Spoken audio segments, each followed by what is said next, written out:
And welcome back, everyone. And it's great to be back.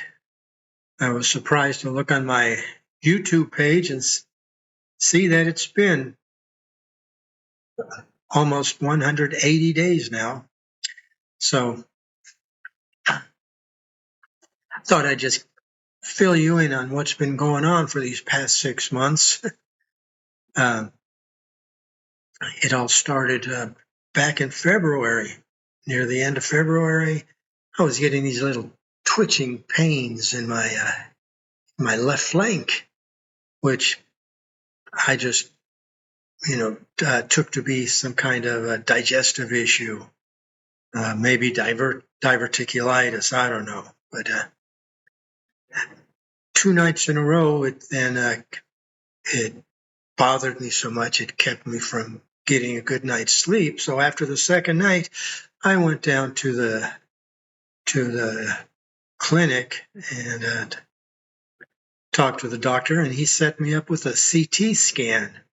Got the CT scan, and the doctor at that clinic, he said that there was an abscess on my kidney, but that his clinic could not handle a case like that, and he told me to go down to the big hospital. Well, in Madeira, you have a public health system, which is free for residents and citizens, and you have private hospitals.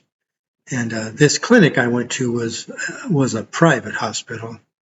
And when he told me to go to the big hospital, he meant the big private hospital. Well, I had a brain fart, and I just went to the public hospital, which was just a few hundred meters from our apartment where we live.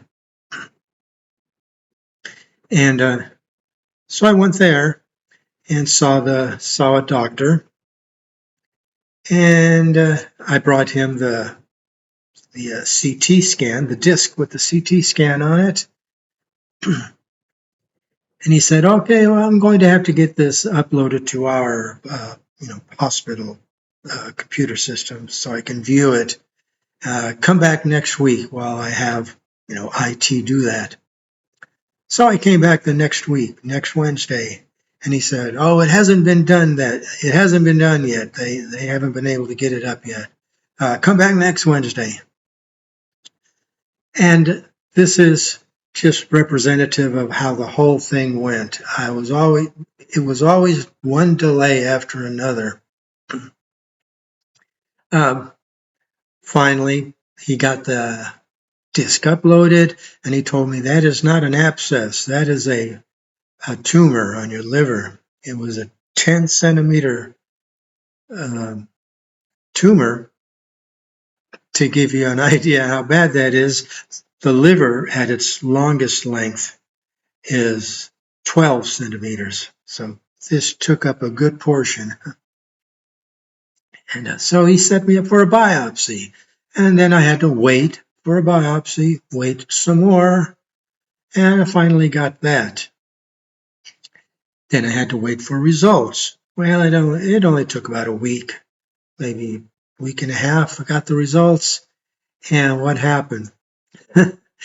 They had two biopsy samples where they put a needle in there, and it's just like a plunger, and it takes out a little core sample.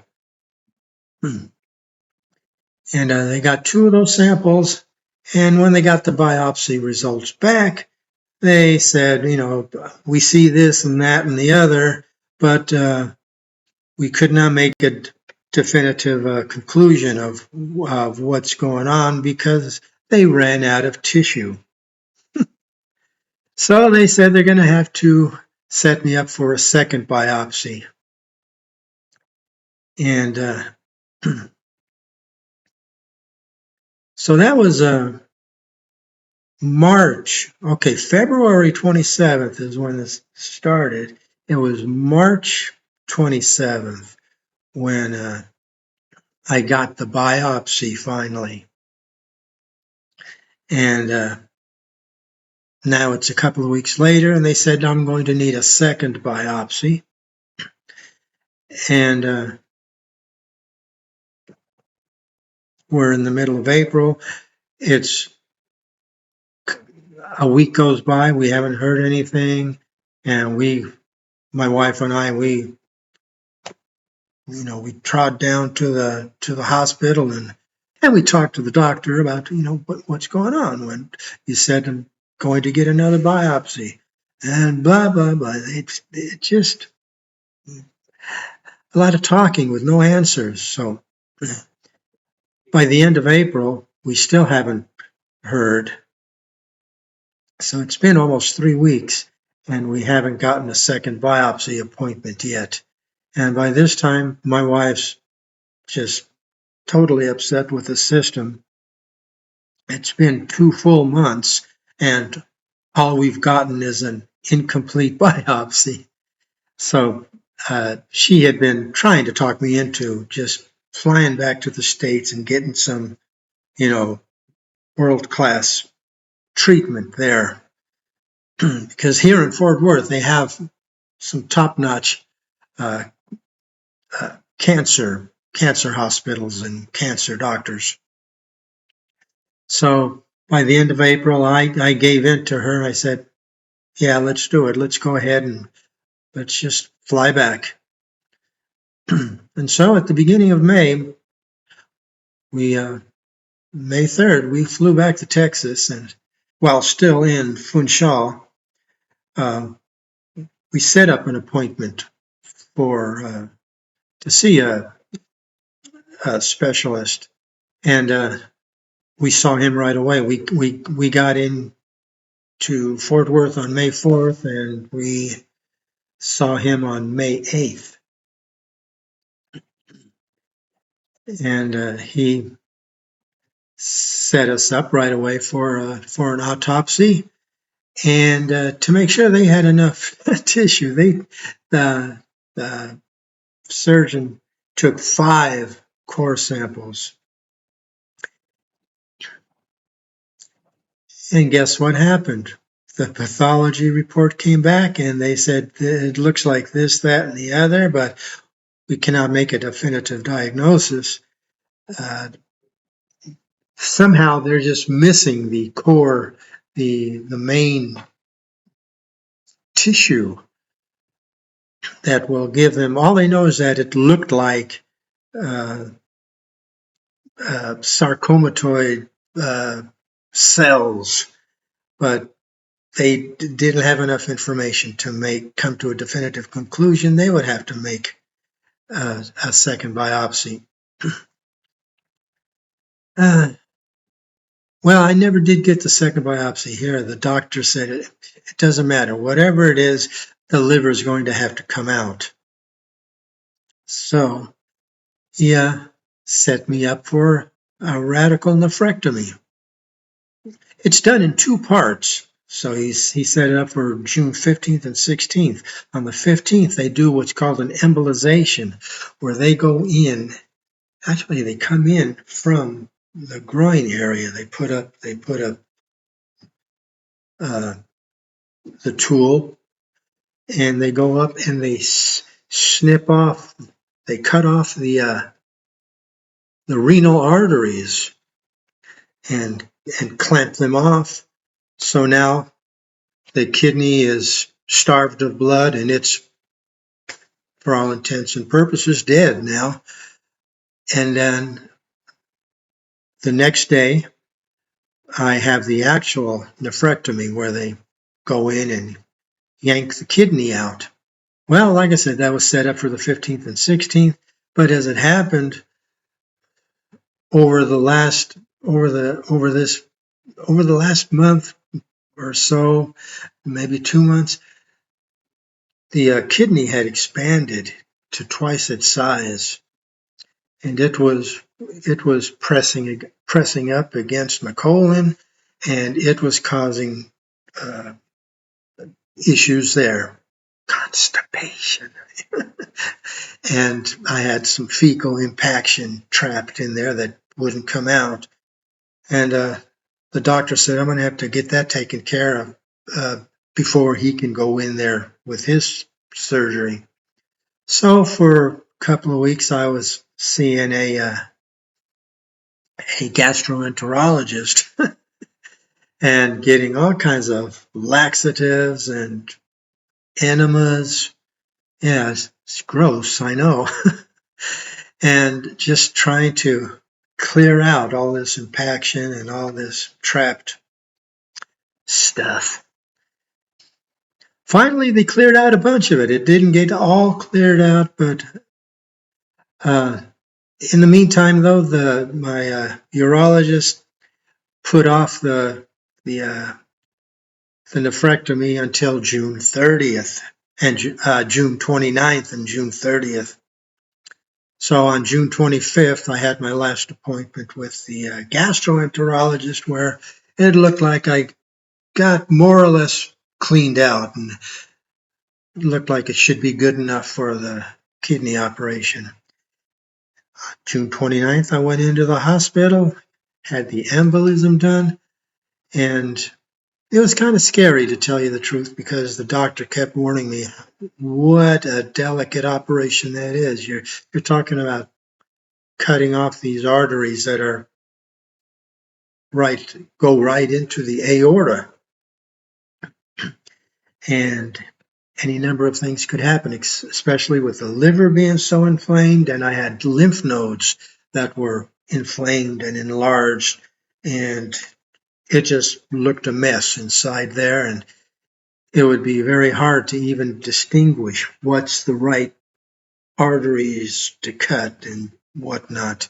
He said, as he said it, they're not color coded red and blue like like they are on my wall chart there. So, anyways, long story short, June 29th, I get the the embolization done, and it went fine, as it turned out. But it sure did hurt. And to think that I'd have to go back the very next morning to have the nephrectomy done, and which I did. And again, he gave me all these warnings ahead of time about how critical and delicate it is. And so let's go do it. A few hours later, I come back out, and here I am still. And as it turned out, it was a lot more complicated than he was even used to. He had to take a 45 minutes extra because, like I said, the lymph nodes were all inflamed and enlarged. He was able to remove two of them, but two other lymph nodes were they had gotten intertwined in the tissue of the aorta. They were fixed there, and when he tried to remove one of the lymph nodes from the aorta, it actually tore the surface of the aorta, and he had to say, whoa, whoa, whoa, whoa, whoa, back up, and he had to just suture that spot in the aorta to mend it, and he decided to just leave those two lymph nodes where they are. And so fast forward, we get he's removed the kidney now and sent it to pathology, and the pathology report actually came back pretty good, all things considered, showing that the lymph nodes showed no cancer. It showed that the cancer in the kidney, which is actually a fairly rare type called sarcomatoid renal cell carcinoma, where the tumor was totally within the kidney. There was no tumor on the kidney. It was all within, and it had not spread to any other organs. So In other words, it had not metastasized. However, there's still the 2 lymph nodes still attached, clinging onto the aorta, which the doctor can't be sure of. So now he's ordered up a PET scan for me, which will enable them to diagnose whether those 2 remaining lymph nodes are malignant or not. So I have that coming up next week. And then once the doctor gets the results from the PET scan, he'll be able to determine what type of therapy, because he's pretty sure, he says he's sure he got about 99%. He removed 99% of the cancer. And to make sure we get any residual cancer that's in there, he's going to, he wants, not going to do chemo, he's not going to do radiation, he's going to do immunotherapy, which are just drug injections that supercharge your own immune system. And then after, like I said, after the PET scan, he'll be able to determine the diagnosis of those lymph nodes and determine which form of immunotherapy he will use on me. And so basically that's where I stand right now, just waiting to get the PET scan next week and find out what my immunotherapy will be.